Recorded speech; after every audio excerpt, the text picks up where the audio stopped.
गिरिडीह जिले के गांव प्रखंड के पटना निवासी 35 वर्षीय इंजीनियर का मृत शरीर आज सुबह पटना स्थित उनके घर आते ही परिजनों के चित्कार से माहौल गमगीन हो गया। आपको बता दें कि गांव निवासी वीरेंद्र शर्मा उड़ीसा के मनीगुड़गी में इंजीनियर के पद पर कार्यरत था।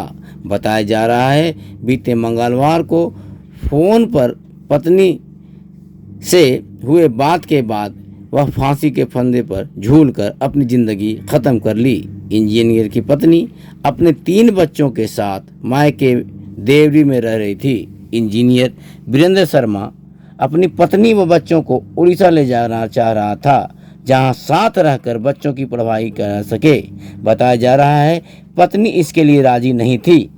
इसी दौरान पति पत्नी में जमकर तू मैं हुई। इससे गुस्से में आकर इंजीनियर ने फांसी लगाकर अपनी जान दे दी।